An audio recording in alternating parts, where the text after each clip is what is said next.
This is kind of a fun one. Let's take a few minutes to talk about black holes. Truth be told, we don't really know a lot about black holes or singularities. Not naming any names here, but there are actually some scientific institutions that have published videos describing them as gigantic vacuum cleaners in space, or big sucking blob monsters that absorb everything in sight. But that's not really scientifically accurate because it has no structure to it. What we do know about them is rather interesting.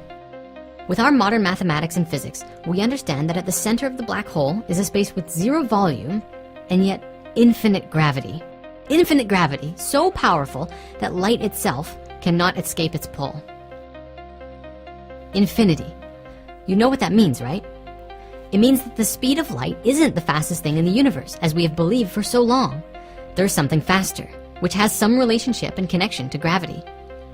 Whether faster than light is something specific to black holes, or if they're found elsewhere in the universe, that's not yet officially scientifically known. But I'd reckon that at the heart of light itself, inside the photon of light in the nucleus of a subatomic particle, at a level so small that our technology cannot even see, that infinity is also present. So I want to show you something interesting, and also a little funny. Just flow with me on this. It's pretty funny if we can lighten up about ourselves. See, it appears as though pictures such as this have been used for years and years to try and describe the structure of space and black holes. Among all of these pictures, there is this common trait that I saw in all of the diagrams. Yes, the space is curving, but the space is curving from a point of flatness. Over and over, all over the world, space-time is often described as if it's this big flat plane out in space, and that the planets, the stars, the black holes just sort of create gravity around the fabric of space. And it just made me laugh. I mean, come on, this is a little funny. You know, first we had to fight our way to try and prove that the world wasn't flat, and it looks as though we're having to do the same thing with the universe. But don't worry, I'm pretty sure that most people would agree that space itself isn't flat. And I'm also pretty sure that these scientific institutions don't genuinely believe that space is flat. I hope. I understand that this is a technological trial of ours. We're not exactly sure what it looks like, because it's probably like being underwater, and there's waves constantly moving from all different sources, gravity from this star, and this galaxy, and this black hole. It's a jumble, it's messy, and we don't know how to visualize it. We don't even know which way is up, if there even is an up. For all we know, there isn't. Direction only happens in relationship to something else.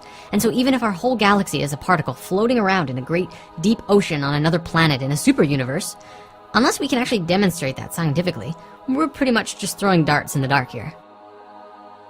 Now, the original reason I brought this up was this whole flat universe model. We need to find a better way to describe space-time and the shape of black holes. And it's actually starting to happen. See, now pictures like this are starting to gain steam on the internet. These concepts seem to accurately demonstrate the toroidal flow of the cosmos and the patterns in geometry that are at the heart of the ways that reality is constructed. But why is this important to the world? Honestly, I think it helps people see how these same patterns are present everywhere, from whirlpools, galaxies, atoms, and even in our own bodies. We grow and build a sense of connection with everything around us. Now, I want to present an idea with you. This is an idea that has sort of been mainstream-ish for a while, but it never really got the big attention from scientific institutions or the media because we have a hard time seeing this to be demonstrated out in the universe. At the same time, that's how we evolve in science, is we have to make predictions and then try and demonstrate and find examples of these things to see that they are in fact true. Or find the way in which it is true, how it does work. Just because this way isn't right doesn't mean that it can't work another way, such as this.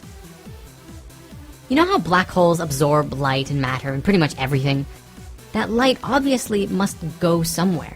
The laws of a toroidal field dictate that what goes in must come out, and what goes out must come back in.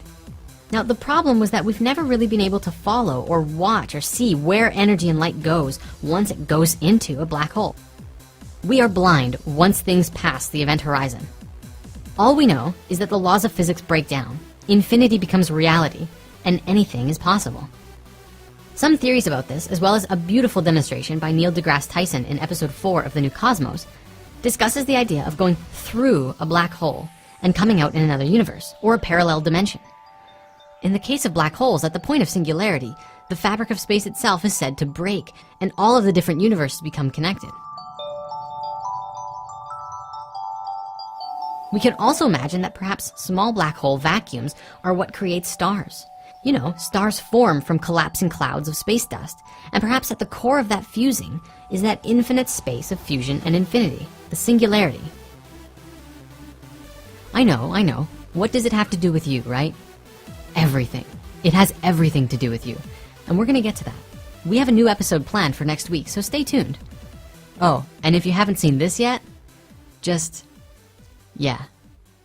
For me, I'm just in awe that there's so much about reality that we really don't know. The universe is so vast and so much greater than ourselves, and we're a part of that whole. We make it up, and without us, it would be incomplete. And that's pretty awesome.